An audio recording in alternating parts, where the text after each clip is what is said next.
Hello, hello, and welcome to another podcast episode of Overpowering Emotions, in which I talk about all things big emotions, emotion regulation, anxiety, and of course, resilience. We are in our journey of resilience, where I'm taking a full year to explore all the facets of resilience for our children and teens, and for ourselves too. Today, I'm exploring specifically emotional intelligence, or EI. If you hear me talking about EI, it's this emotional intelligence. So, what is it? It's really the ability to understand, to use, and to manage our own emotions in positive, adaptive ways. So, with good EI, we can communicate effectively, we can empathize with others, we can overcome any challenges that we face, we can diffuse any conflict. When we're looking at EI specifically, how it translates into our kids, because I think that that's really important. And I know a couple of weeks ago, I had talked about all of the traits that resilient children show. And so, same thing, we want to know what are the emotional intelligent traits that we can see in our kids? How do we know if our children have emotional intelligence? Well, when children learn emotional intelligence, they're better equipped to deal with all the different facets of life. I mean, the school pressures, the parent pressures, peer relationships, any of the big emotions that they experience every day from all of the situations that come up. So when we're looking at resilience, I mean, EI is so important, and that's why, we're focusing on it. It's a crucial piece of resilience because resilience is all about thriving despite any challenges, setbacks, stressors, traumas, adversity. EI really plays a central role for many reasons. I mean, first of all, EI just empowers children with self-awareness. So again, being able to understand their emotions and recognize the impact of their emotions, and then using that awareness to navigate all of life's up and downs with confidence, that self-efficacy that I talked about a couple weeks ago.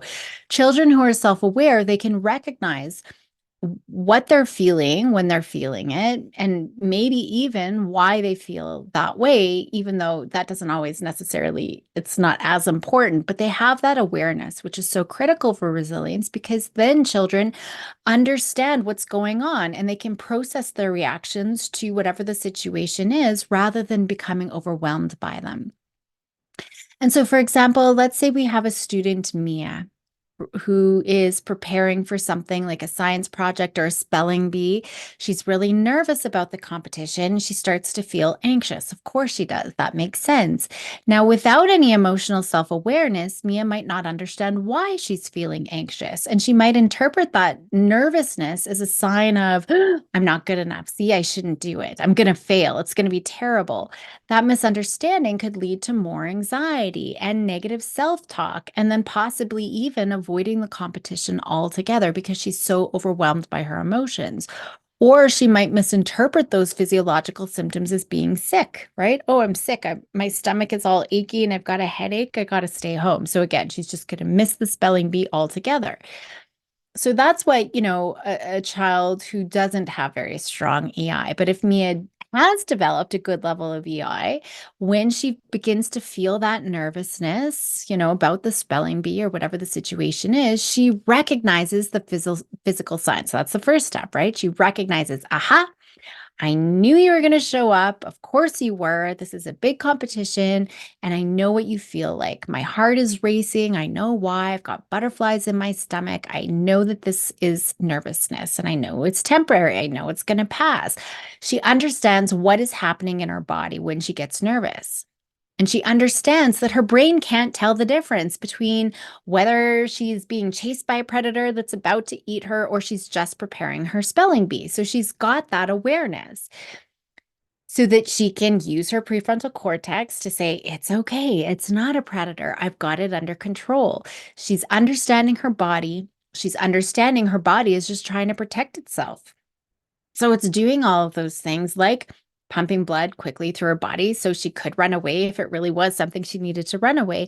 And that's why she's got a racing heart. So with this, so first she recognizes, so she's understanding, right? That this is what comes up, that these feelings are normal. This is my response to my thoughts about the competition. She's understanding that the feelings aren't going to hurt her. right? She doesn't need to stay home. She doesn't need to avoid the situation. She sees this as an opportunity to use that energy that her body's created for her. Like, thank you for giving me all of this adrenaline. Now I can put it towards that big event. I'm going to use it up so that I can focus, right? So automatically she's changing the chemical composition. That's our body, our brain, depending on how it's reading the situation, it's going to send out all of these chemicals into our body to help us prepare. So if she sees it as a challenge versus a threat, all of the chemicals, the composition that's going to be sent out is for the challenge response to give her the energy that she needs for whatever that competition or situation is, rather than the threat of, and then let's run away. So she's understanding that. She's also understanding, again, that the feelings are past. It's just temporary. She just needs to use them up, ride out the wave, and not try to push them away. So she's got that good understanding. As Mia reflects on her emotions, she can acknowledge that, yes, this is nervous Nelly or whatever she wants to call it, showing up because the competition is important to me, right? And so, or to her, but she wants to do well. Thank you, nervous Nelly. I know this is really important, so I appreciate you got my back. So she's processing that nervousness. Again, it's not going away, but she's processing it. And now she can acknowledge it. Okay, nervous Nelly, I thank you. I see that you've shown up to join me today. Thank you, but no thank you, right? I know you really want me to do well. I want to do well. So thank you for trying to protect me, but I've got it under control. Hang out if you want, because I can't get rid of you, but I know what I need to do, right? I've prepared and I'm going to go do these things now. So come along with me if you want, but I'm going to go get myself ready. So that calling out is really important. When we face it and name it, we can tame it. So that's important. So now, instead of being overwhelmed by the anxiety and needing to avoid and stay home, Mia's talking back to the nervousness. She's keeping that prefrontal cortex online and doing what she needs to do. She might use some positive self-talk, that was really weird, self-talk. If she's learned it, she's reminding herself of her preparation. She's practicing the words that she think, she might need, whatever it is. She's going through her routine. What's next? What's next? What's next? What next? That's what's important. What's next? That procedural sort of thinking, rather than all the shoulds and woulds and coulds and, what all the possibilities of what might happen. She's sticking to the plan that she's, created for herself to be able to prepare.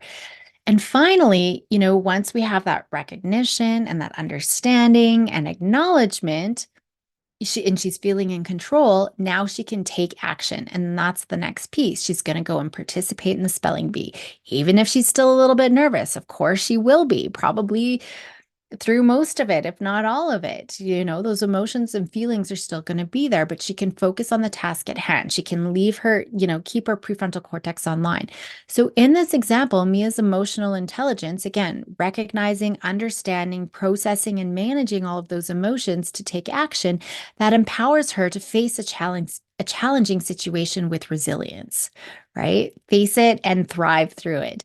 So instead of being paralyzed by fear or anxiety or whatever other big emotions are coming up, like children with low emotional intelligence have, she can navigate those feelings, right? And she's doing so effectively and she's engaging in the experience constructively. That's the essence of how EI really fosters resilience, because children can thrive despite the challenges, despite the situation, because they're understanding and managing their own emotional responses. So the EI is important for other important skills, emotion regulation. I mean, that was all emotion regulation that I was just talking about. And we know resilient children have strong emotion regulation skills. And so children and teens with that high EI, they can manage any upsetting feelings or anxious feelings. They can self-soothe themselves. They can cheer themselves up, or at least keep living life and doing the things that they need to do. They can keep moving forward. So that ability to regulate emotions is key to resilience as well, because they can face the challenges without being incapacitated by the big negative, I hate calling them positive or negative, but overwhelming emotions that just cripple them. AI also helps with the social success because emotional intelligence, it's not just about understanding our own emotions, it's also understanding other people's emotions, which of course fosters empathy. And we know empathetic children, they're better at forming and maintaining healthy relationships than those who aren't. And that's so vital for resilience. Of course, I mean, strong social connections, it provides them emotional support and them some of those emotional resources that children can draw on when, times are getting tough as well. Children with the eye, obviously with emotion regulation, they've got better coping skills. They also tend to be better problem solvers because they can keep that prefrontal cortex online. And so they're more likely to approach challenges again as opportunities to learn and grow. And by understanding and managing those emotions, they can think more clearly, they can think more constructively, they can find solutions rather than getting stuck on problems and all of the what ifs. Okay. So for this one, maybe I'll give another example. We'll talk about Leo, who's a 12-year-old boy with high emotional intelligence. I've just got my water. I got to move it out of the way because it's right there. High emotional intelligence faces a challenge when a PowerPoint won't load, right? And his whole classroom presentation is on it. And guess what? He is at the front of the class trying to load up his presentation. So instead of it popping up as he would expect like it's coming up on the screen. He's expecting it just to come up, but it's not. There's error. He can't figure it out. So Leo is in this really unexpected and potentially embarrassing situation. You can hear people shuffling, a little bit of giggles, people are getting restless. So Leo's EI, remember, is high. So we know that he can cope with whatever big emotions are coming up. It could be embarrassment, it could be frustration, a combination of everything, right? Of course, he's going to feel embarrassment. And of course, he's going to feel a mix of other things. Everybody is different, but I would suspect there's some embarrassment, some worry, some disappointment, maybe even panic, right? Everybody's different, but those emotions, whether you have strong EI or not, they're going to come up, right? We don't have control over them necessarily. But with high emotional intelligence, he can recognize the emotions and everything that comes along with it, just like in our other example. So he's taking a moment to acknowledge it, right? Understanding, recognizing, processing, acknowledging, and then he's going to figure out what it is that he needs to do instead of panicking, right? So what's next? What's next? What's next? So instead of panicking or breaking down, running away, or having a huge angry outburst, he's able to do all of those things. His prefrontal cortex is still online. And so he's in that problem solving mode. And so he can remind himself that these things happen, right? He's viewing the situation not as a failure. It was just a fluke. Something is happening, but it's a chance to understand what went wrong and how to fix it and make sure next time he's prepared for it, right? And then for sure, there's some learning to happen the next time he's got that presentation. So I remember once I was at a big conference. I had to travel quite a long way, and my slides were just going on their own. And there was tech people, and I'm like, what's going on? Like, are you guys moving my stuff forward? But it was like I couldn't keep up with the slides. I talk pretty fast, but I couldn't keep up with my slides. It was like a 2 second, and then it would move on, and 2 seconds, and would move on, and 2 seconds. Now, if you're watching me, you see that I talk a lot with my hands. Well, I move around a lot as well when I'm up, speaking and doing big presentations and things like that. I'm walking across the stage. And I had no idea why, but we figured it out. I was stepping, and every time I was stepping, I was hitting my mouse in the computer that the tech people had. My mouse, the little fob thing was in the computer. So every time I was walking, my mouse was on that was right next to me on stage. It was moving my presentation. And so I learned, guess what? Now for any presentation, especially if I have to give my computer up or, whatever, I'm using it for the presentation, I make sure my mouse isn't connected, right? So we learn for the next time. So there's going to be a lot of things that he can walk through and tick, yeah, I got that and that and that, and I'm going to make sure this never happens again. So with that problem-solving mind, Leo starts analyzing the problem and trying to figure it out. What are some things that I can try? So instead of dwelling on the mistake and freaking out and running out and not doing it, he's focusing on how do I correct this? He's checking and realizing maybe he was opening the wrong file, right? But let's just say he tried everything. Who knows? This happens to me all the time, and I sometimes don't always figure it out. let's say he's tried everything and he still can't figure it out. Maybe he knows he's got a backup copy on his computer. Again, he's still staying in control. He can now use his effective communication, explain to his teacher and classmates what he thinks went wrong. He's clear, he's composed. Of course, there's going to be some nervousness, but he can talk about it effectively versus freaking out and yelling and aggressing or crying or whatever. Maybe he asked for a chance to try again. Maybe tomorrow. Can I go and figure it out, take it home, get my backup copy? I'll email you, teacher, write whatever my presentation is. But he's demonstrating that responsibility and resilience. So he's reflecting on what he learned from that experience. It's not just about the presentation, but it's about handling those unexpected situations and not giving up, which is huge. So in that example, Leo's high EI is evident in his ability to manage those initial emotional reactions to the situation. He could think through it and try to problem solve constructively, and he could communicate effectively what was going on. So his approach to the challenge as a learning opportunity versus a threat really demonstrates that resilience and a positive attitude towards problem solving. And I can handle it. I'm going to figure it out. So again, he's mastering his emotions, he's focusing on solutions, and he's turning a potentially negative experience that another student just might have melted and become completely debilitated into a successful and even maybe educational experience, right? There's so many ways that EI is important for resilience. I could go on forever. Another one I do want to share is that it really contributes to that positive self-image, that self-efficacy, that confident outlook in life that I've already talked about. We know that confident children are more likely than non-confident children, and they're more likely to take on challenges rather than running away or giving up than children who don't have a lot of confidence. Right? It's all that I can handle it. They see those challenges again as a challenge versus a threat. It's manageable. It's within my capacity to handle it. I can handle it. And with that confidence, they know things are going to work out.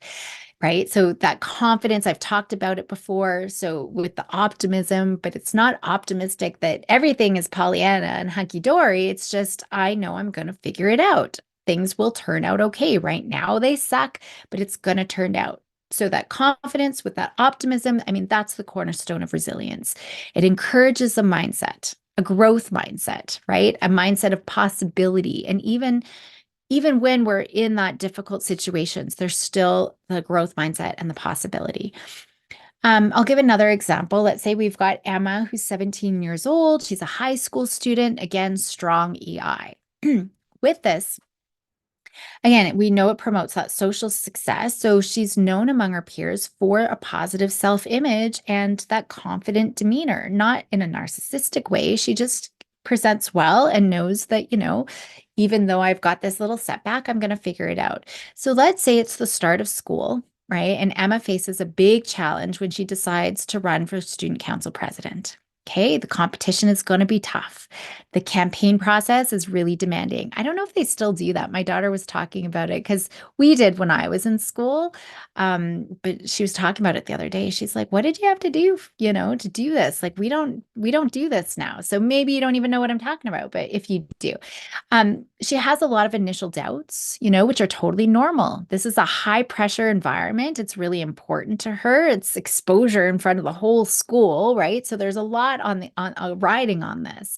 Her edge, though, is her EI. Her edge is how she approaches the challenge.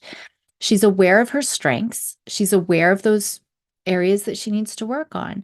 She recognizes her capacity in public speaking and leadership, right? So that helps with her confidence because she knows she already has some of those background skills. That self-awareness also helps her understand the nervousness. It's a natural response, and she sees it as a natural response rather than a sign of incompetence. Whereas a student with low EI would see imposter syndrome, what am I doing? Right? I can't do this. She doesn't know what the outcome's going to be. Nobody can. And that uncertainty is where most students would end up dropping out, right? Because they need to be certain that they're going to win, that they're the only ones running. Nothing could go wrong. Emma, however, she maintains that optimist outlook. So the campaign, not in that she's going to win for sure, but she views that campaign as an opportunity to grow and to connect, right? No matter what the outcome is, Maybe there's other pieces too, like she wants to put it on her resume. And maybe even if she doesn't get, student class president, she's still going to have another role on student council. So it's not just blind positivity that I'm going to win, that overconfidence that I am the best and you suck. That's not what it is. It's grounded in her belief that I've got these skills, I've got these abilities that could make me a good president. I don't know if I'm going to be, right? And I have all of these experiences overcoming challenges. And even if I don't get it, I still want to be on student council. And there's still lots of learning opportunities here. So again, she's seeing it as a challenge and not a threat.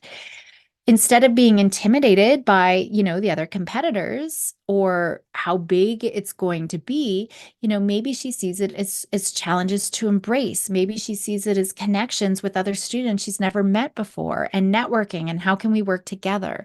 And so she's preparing diligently. She's working on her campaign, she's working on her strategy, she's looking to get feedback, on things that she could improve or do differently. So we see that growth mindset. We see a resilient mindset here because, again, there could be setbacks.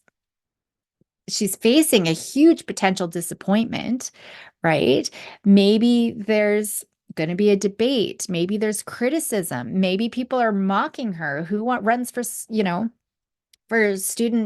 council president. Maybe they're mocking her on social media. Maybe there was all of these things happening, but a student with strong EI, they remain resilient, right? She uses her experiences as good learning points. She's refining her approach and she's not losing her confidence. Her self-image is positive, which really helps prevent her falling into those traps of self-doubt, when things maybe get tricky or when she realizes she's up against some tough competition, right? So she's still going to do it. So she's focusing on those constructive actions. What's next? What's next? What's next? She's improving her campaign. She's connecting with more students. She's staying true to her values. She's seeing, what else do I need to learn about to also be a competitive candidate here? So, regardless of whether or not she wins the election, the opportunity, the journey in it, that's what's, building her resilience. Her success of the journey is going to be the most important thing, regardless of the outcome. That's really supported by her strong EI, which is manifested in her self-confidence, that outlook that things are going to turn out. She's going to do the best that she can. It's going to turn out, however, whatever the outcome is, the emotion regulation too, to handle all the pressures of the campaign and everything else.